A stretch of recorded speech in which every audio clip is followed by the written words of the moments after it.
Olá, nesta aula falaremos um pouco sobre o reino fungi, que é o reino representado pelos fungos, sejam eles unicelulares ou multicelulares. Eles são encontrados comumente em diversos ambientes terrestres que apresentam alta umidade, e os principais deste reino são os cogumelos, os bolores e as leveduras. Então eles são representados, por exemplo, pelos cogumelos, os famosos cogumelos ou casas de sapo, conhecidos popularmente como chapéus ou casas de sapo. E aqui temos o mofo que está degradando um pão envelhecido. Eles são, juntamente com as bactérias, decompositores, ajudando a reciclar a matéria na natureza. São os recicladores de matéria na natureza. Características gerais. Os organismos que estão incluídos no reino fungi são eucariontes. Eles têm um núcleo celular delimitado pela carioteca, que é aquela membrana nuclear. Podem ser unicelulares, formados apenas por uma única célula, ou pluricelulares, formados por várias células, por duas ou mais células. Dentre os fungos observamos espécies de vida livre, é o caso dos cogumelos, alguns dos quais podem ser muito venenosos, inclusive, e também algumas causadoras de doenças que podem ser exemplificadas, por exemplo, pela frieira, o pé de atleta, pelo sapinho, muito comum em crianças, mas também em pessoas que têm um sistema imunológico comprometido, conforme veremos mais à frente. Os fungos vivem em lugares ricos em matéria orgânica e água. Esses organismos apresentam parentescos em comum com as algas, porém se diferenciam na capacidade nutritiva. Enquanto a alga produz seu próprio alimento, o fungo perde sua capacidade e passa a depender de outros organismos para a sua nutrição, ou seja, eles são heterotróficos. Sua digestão é extracorpórea, isto é, os fungos liberam enzimas sobre a matéria orgânica e absorvem os nutrientes digeridos. Então, eles apresentam uma digestão fora do corpo. Eles lançam as enzimas, são substâncias capazes de destruir aquele corpo, e depois absorvem aqueles nutrientes do corpo em decomposição. Isso é que significa digestão extracorpórea. E eles não são capazes de produzir o próprio alimento. Nesse sentido, eles são diferentes das algas, porque as algas são fotossintetizantes, conforme estudamos na aula anterior. Suas células possuem parede celular formada por quitina, que é um carboidrato também presente no corpo de insetos e aracnídeos. Forma aquela carapaça dos insetos, por exemplo. É um carboidrato, é um açúcar. A parede celular dá maior rigidez às células. A maioria dos representantes desse grupo são os fungos filamentosos, que são espécies celulares cujo corpo é formado por filamentos chamados de hifas. O conjunto de hifas é chamado de micélio.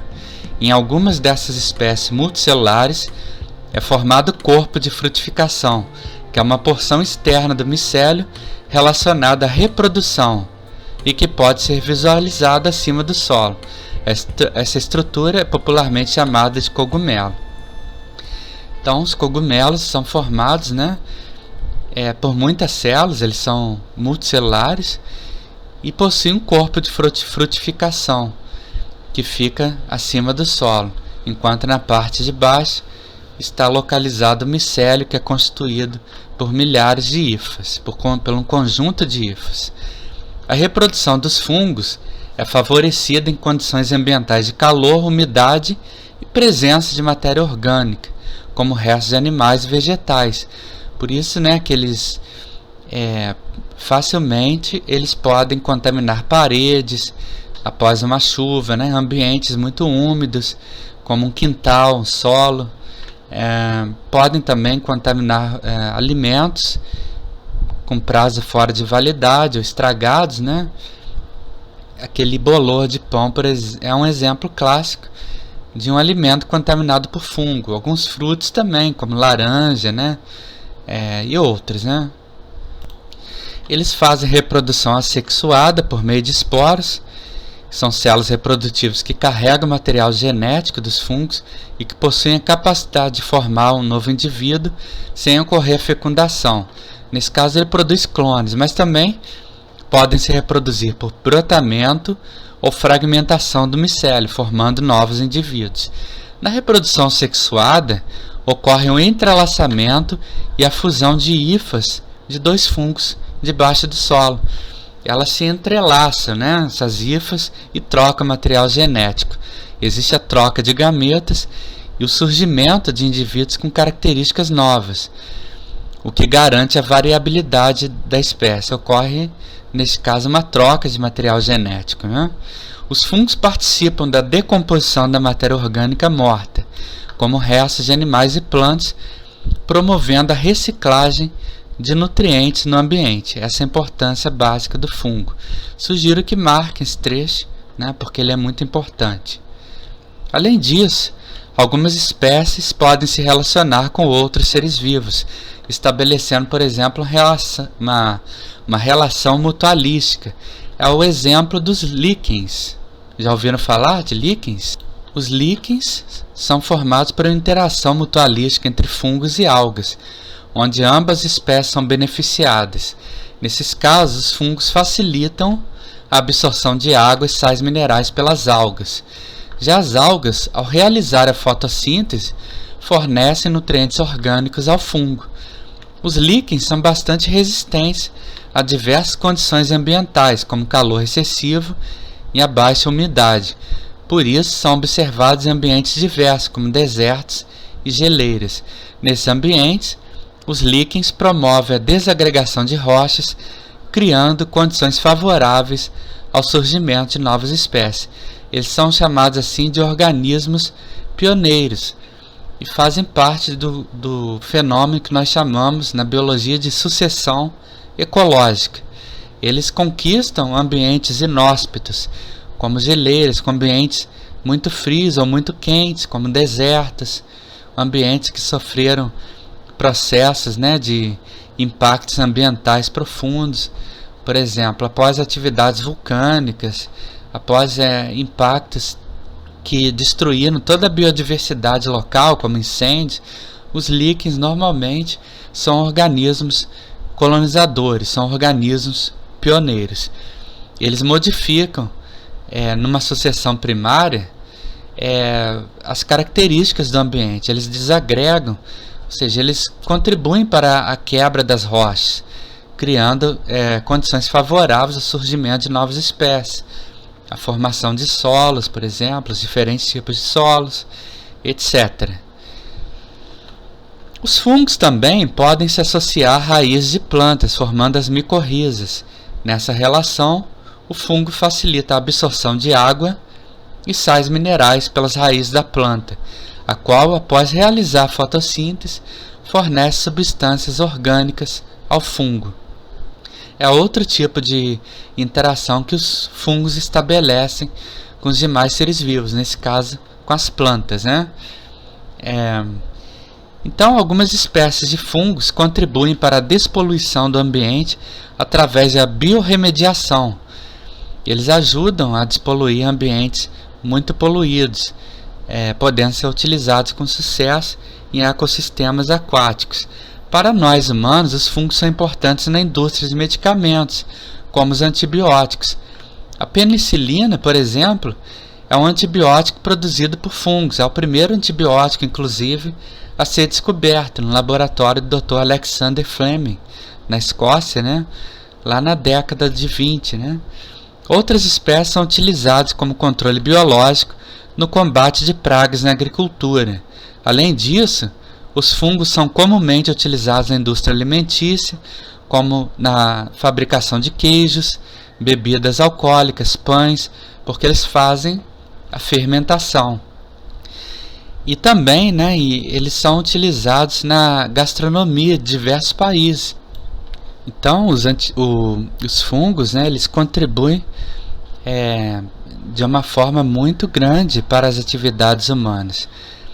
Lembrando, eu quero destacar aqui a descoberta do antibiótico, que apesar de ter sido feita lá no final da década de 20, 1928, por Alexander Fleming, foi isolada e produzida em larga escala só na década de 30, né, como antibiótico. Então, os fungos têm uma importância muito grande em diversas atividades e, juntamente com bactérias, são aplicados de forma bem sucedida na indústria alimentícia para fabricar queijos, bebidas, pães, né, como fermento, porque eles são organismos que fazem a fermentação. Vamos ver agora algumas doenças humanas provocadas pelos fungos. Podemos destacar as micoses, são doenças de pele. Elas se alojam principalmente nas unhas, né? As unhas ficam esbranquiçadas, aqueles pontinhos brancos podem ser um indício de micose. Entre os dedos dos pés, a chamada frieira, né? Na virilha, no couro cabeludo, né? E na pele. Como a proliferação destes organismos acontece em ambientes úmidos e quentes, sua forma de transmissão, prevenção e tratamento são parecidas. A transmissão acontece pelo uso de roupas e sapatos úmidos durante um tempo prolongado ou por qualquer ação que permita que partes do corpo, principalmente as mais quentes, como pés e axilas, né, debaixo dos braços, fiquem úmidas. O compartilhamento de alicates e banhos em chuveiros públicos também podem transmitir micose. A prevenção das micoses é feita através de higienização corporal, enxugando bem as partes mais propícias à proliferação de fungos e do uso alternado de sapatos, por exemplo. Então, né, são aquelas populares frieiras, o pé de atleta, né? Quando não se enxuga corretamente a região interna dos dedos dos pés, a região de junção dos dedos, aquela umidade predispõe ao aparecimento, a colonização daquela parte da pele por fungos, né? Então, isso é bastante incômodo porque causa feridas, coceiras, né? E isso pode ser transmitido, né? Em banheiros públicos, através de instrumentos de manipulação, né? Podológica, né? Como alicates de pé, de unhas, etc.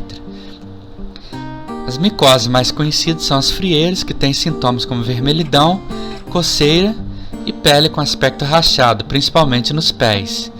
A candidíase, provocada por fungos do gênero Candida, é uma doença oportunista, ou seja, mais comum